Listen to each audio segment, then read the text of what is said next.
my goodness. We are close to the end of the challenge. It's crazy, folks. Today I worked more on the Baby Blue track, specifically on this kind of in-between bridgey build section here. This is a progressive house track for people who are hearing this for the first time. And I've been trying to figure out kind of like, it's a very, very reverby piece, and I'm trying to make this pocket of a space where the reverb doesn't happen, and it's a very, very tight, in your face sort of sound, and then kind of like going between the two of them here. I got a little bit closer today on making that sound good, so kind of play it from midway through the reverby section and then into this, and then kind of into the next drop. You can tell me what you think of this.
It's a cool sound. I like the idea. I like the idea a lot. I still am not executing it very well, but I'm proud of myself for sticking with it. I did save this as a separate project here, small pocket, and it kind of like saved as when I started working on this a few days ago.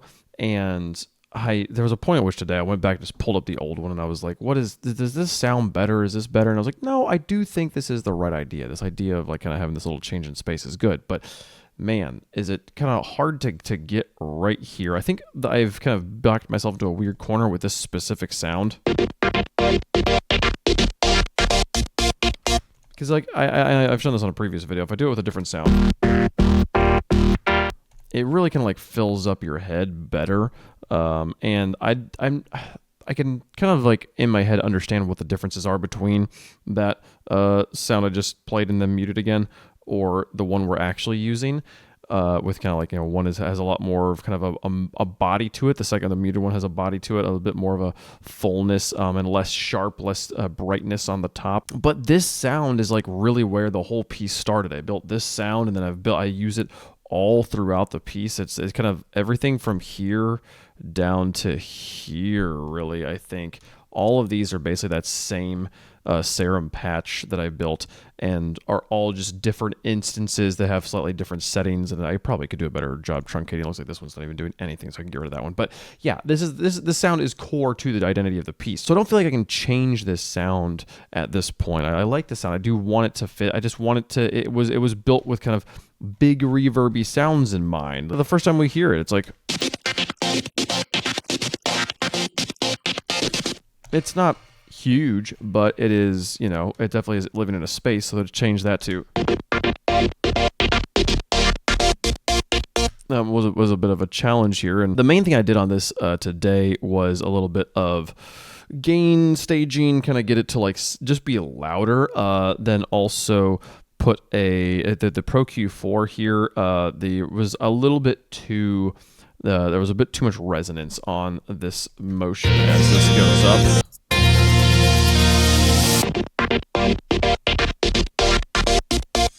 Those peaks were higher yesterday, and I realized like a lot of the kind of badness of the sound was coming from just those frequencies that were kind of jumping out there. So a little bit better EQ work, a little bit more finesse helped. And then we're doing kind of the same thing here that I did in a previous video on using a transient shaper the opposite of how it's usually meant to, but the kilohertz transient shaper does give you this option to turn the attack down instead of turning the attack up. Most transient shapers just give you an option to manipulate the tail and kind of leave the transient alone.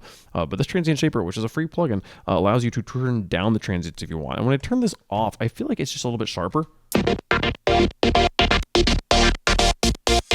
And like just the opening edge of the sound, I think hits you in the face.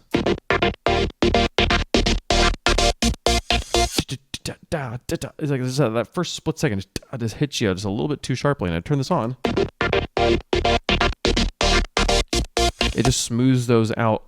I wish there was like a little bit of like a wiggle room between the two. It's sort of it's still now it feels a little bit more rounded, but I sort of think that's maybe mostly placebo from me knowing that's what Transient Shaper's doing. I will say every time I turn it off though, I'm like, oh yeah, I don't like that. I can hear that little like the sound hitting me in the face just in literally the first millisecond every time it comes out of the gate. So that was cool. And today we also went and kind of did the same thing on the other side here. Kind of like made this sound, another little pocket over here on the other end.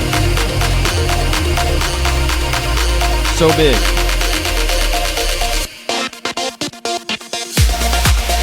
Now there are some things hanging in there. I'm not like deaf. I do hear the things that aren't these sounds that are coming through. It's not just purely. And then there is like a little bit of, I guess it's that guy. It would be interesting to do maybe curious if I just mute these, if this sounds better to me. But I always forget Command M and Control M that look very, very similar but are not the same. If I just for interest, if I mute these, what does this sound like? Nah, I think it's better with them. But even if I mute these, right, there is some pretty obvious sounds hanging over here. Some reverbs. You hear all those tails just kind of like ringing out there. I debate whether I want to actually cut those all out because while yes, it is it kind of goes against the idea there. I don't know, it felt like such a harsh change, so I've kind of left them in for now. I'm pretty sure there's just this reverb stuff down here, like maybe this guy. No, it's you. Maybe just for argument's sake, I'll go here and turn it off.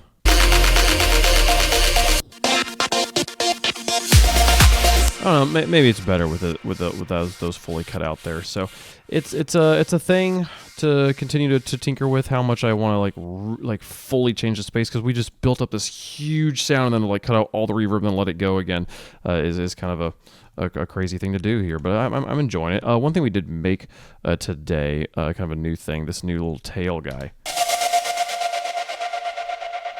It's a pretty cool sound. That is this guy from down here that we've been using all over the place and that I really, really enjoy. I'll go to a spot where he's a little bit less manipulated, but this it's just this riser that if you turn this chroma off, it's like a aggressive like bass music riser, but you put this chroma on a pentatonic scale and it gives you this beautiful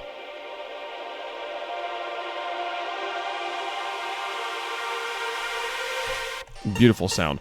And I was having like the idea of like having that the final note that hangs over at the very end here is this very like long fifth scale degree. Beautiful.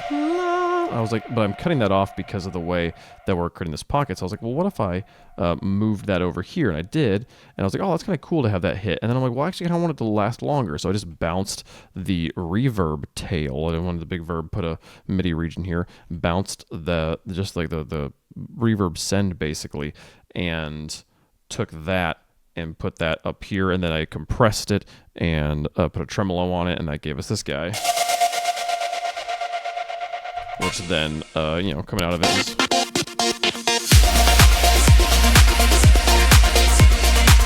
It's a cool sound that fits well, and it's also a cool thing that, like, we're not using anywhere else in the piece. So kind of trying to make that little moment, which is supposed to be the peak of the piece. This should be kind of the most important drop moment. So make it a little bit more special.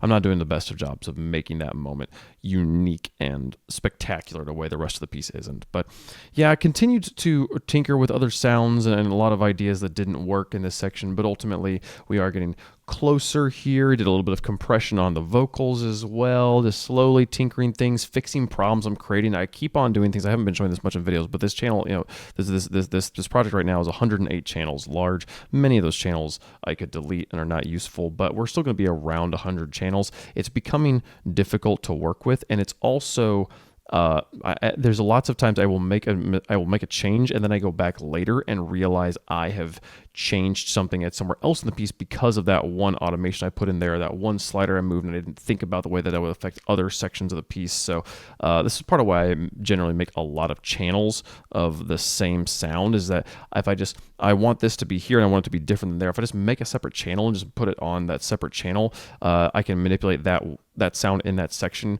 without having to worry about like having to go and automate it into this like little pocket and stuff like that. But it does make for a very dirty project. So I don't know. It maybe also makes things more clunky because I have so many more instances of things of like, got this is 30 effects where it would be just 6 effects with it on one channel there. So I don't know. I'm making my life more difficult, but that even with this system, I found like spots where I had like moved a gain knob, and then I went through. I couldn't figure out why the bus here, why the sub on this channel was so quiet over here, but over here it sounded just fine. And I was like, oh well, yeah. I just pressed A, found there was some automation. I lowered the volume in this section, didn't bring it back up over here. So constantly finding little things like that to improve, to fix little problems I'm making for myself, but getting closer and closer to having this piece done. I really, really, really want to have it done for day 365, which is coming up very, very quickly. So I'm really excited about it. Thank you all so much for watching. That's all we have time for today.